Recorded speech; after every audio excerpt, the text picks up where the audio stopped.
बिस्मिल्लाहिर्रहमानिर्रहीम। डॉक्टर मोहम्मद अजमल हाज़िर खिदमत है।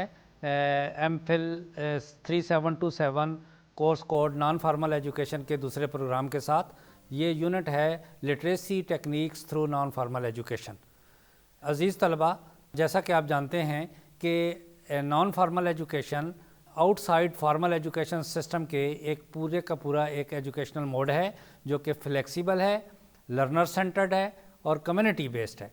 इसमें लिटरेसी के वो तमाम पैरामीटर्स यानी रीडिंग, राइटिंग, अरिथमेटिक्स को पढ़ाया जाता है और इसमें 5 से 9 साल, 9 से 11 साल, 11 से 15 साल और इसके बाद 15 से ऑनवर्ड अडल्ट एजुकेशन के जो स्टूडेंट होते हैं वो भी इससे इस्तेफ़ादा उठाते हैं।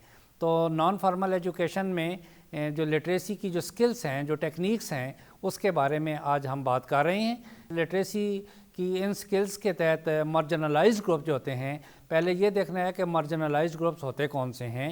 वो ग्रुप्स, वो लोग, वो कम्युनिटी जो मेन एरिया के साथ साथ सबर्ब एरिया के अंदर और जो लोअर कम्युनिटी के साथ, जैसे यहाँ पर मुख्तलिफ़ कॉलोनीज़ होती हैं, झोंपड़ियाँ होती हैं, गांव देहात होते हैं और वो लोग जिनको तमाम वो फैसिलिटीज़ जो एजुकेशन की अवेलेबल नहीं होती और ख़ुसूसन हेल्थ की भी नहीं होती, तो उन लोगों को लिटरेसी के लिए जो मोड्स इस्तेमाल किए जाते हैं, जो टेक्निक्स इस्तेमाल की जाती हैं, वो समझना बहुत ज़्यादा ज़रूरी है। तो इसमें जो की लिटरेसी टेक्निक्स हैं उसमें नंबर 1 है फंक्शनल लिटरेसी, जो कि डेली लाइफ स्किल्स होते हैं। फंक्शनल लिटरेसी क्या है कि वो लोग, वो मार्जिनलाइज्ड कम्युनिटी के जो मेंबर्स हैं जो अपने लोकल एरियाज़ के अंदर मुख्तलिफ़ किस्म की टेक्निक्स यूज़ करते हैं टीचिंग और लर्निंग के लिए और लिटरेसी प्रोग्राम्स के लिए, वो अपने उनके जो प्रोफेशंस होते हैं उससे ताल्लुक़ रखते हैं। फॉर एग्ज़ाम्पल, एक एग्रीकल्चर एरिया के अंदर आपने जो फार्मर्स हैं उनको आपने फंक्शनल लिटरेसी देनी है, तो आप उनको एग्रीकल्चर के बारे में और उनके जो मेन फंक्शंस हैं, जो उनके करैक्टरिस्टिक्स हैं, उसके बारे में पढ़ाते हैं।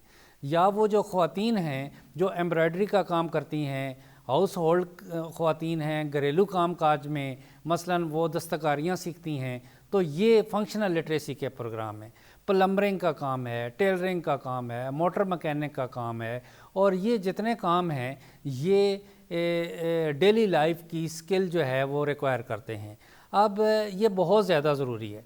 मैं ये समझता हूँ कि ये जो लिटरेसी टेक्निक्स हैं जो फंक्शनल लिटरेसी से रिलेटेड होती हैं, ये इसलिए भी ज़रूरी हैं, इवन जो पढ़े लिखे लोग होते हैं वो बेशक उसकी बहुत आला तालीम उसने हासिल की हुई है, लेकिन घर के अंदर एक बिजली का स्विच ख़राब हो जाता है या कोई और छोटा मोटा कोई टूटी ख़राब हो जाती है, तो उसको सही करने के लिए कुछ स्किल की ज़रूरत होती है। ये स्किल्स हर आदमी के लिए ज़रूरी होती हैं और ये स्किल लिटरेसी स्किल के ज़रिए से दी जाती हैं और इनका जो बेसिक जो ताल्लुक़ होता है वो इसके लिए जो टीचर होता है, जो मेंटोर होता है, वो उसके पेरेंट्स हो सकते हैं, वो उसके बहन भाई हो सकते हैं, पीयर्स हो सकते हैं, सीनियर्स हो सकते हैं, इवन बहुत सारी चीज़ें जो हैं वो जूनियर से भी सीखी जा सकती हैं।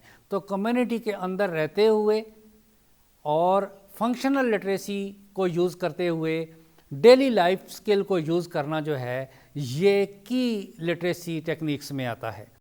इसके बाद आता है जी दूसरा point, participatory learning and group discussion.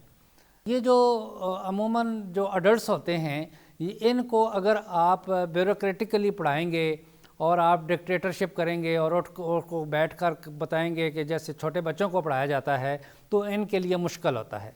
इसके लिए पार्टिसिपेटरी लर्निंग की एक टेक्निक यूज़ की जाती है जिसके अंदर एक दूसरे के प्रोफेशन से इनफॉर्मली एक दूसरे को सपोर्ट करते हुए मेंटोरिंग के कॉन्सेप्ट को यूज़ करते हुए लिटरेसी स्किल्स दी जाती हैं और इसको ग्रुप डिस्कशन का मेथड भी कहा जाता है, जिसके अंदर एक आदमी की जो कमज़ोरियाँ होती हैं, जो उसके प्लस पॉइंट होते हैं, उनको सामने रखते हुए उसके जो स्किल्स हैं उनको बूस्ट अप किया जाता है। इसमें बहुत ज़्यादा ज़रूरी होता है अज़ीज़ तलबा कि उनको अप्रिशिएट किया जाए।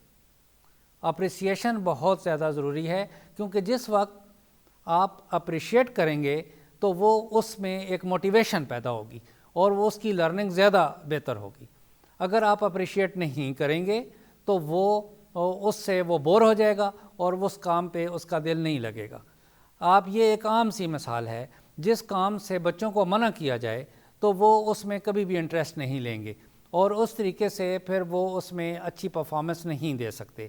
تو اس کا پارٹیسپیٹری لرننگ میں دوسرے کو موٹیویٹ کر کے اس کے مورال کو بلند کرنا بہت زیادہ ضروری ہے. عزیز طلبہ، ایک اور کی لٹریسی سکل ہے use of local language. Use of local language is very important for attaining the literacy skill through literacy skills. Language ایک ٹیکنیک ہے. میں ایک بہت اچھی اسکل دینا چاہ رہا ہوں، لیکن میری بات جو ہے وہ میرے آڈینس کو سمجھ ہی نہیں آ رہی. میں انگلش میں بول رہا ہوں، یا اگر کوئی وہ بالکل فارمرز ہیں، پیزنٹس ہیں، لیبرز ہیں اور وہ انسکلڈ ورکر ہیں، اور میں ان کو ان کی لوکل لینگویج استعمال نہیں کرتا تو ان کی لرننگ اچھی نہیں ہوگی. تو بہترین لرننگ کے لیے آپ ان کی زبان میں، اگر وہ بلوچی ہیں تو بلوچی زبان میں، پشتون ہیں تو پشتو زبان میں، پنجابی ہیں تو پنجابی زبان میں. تو لہٰذا نیٹو لینگویج کا استعمال جو ہے یہ بھی ایک کی لٹریسی اسکل ہے.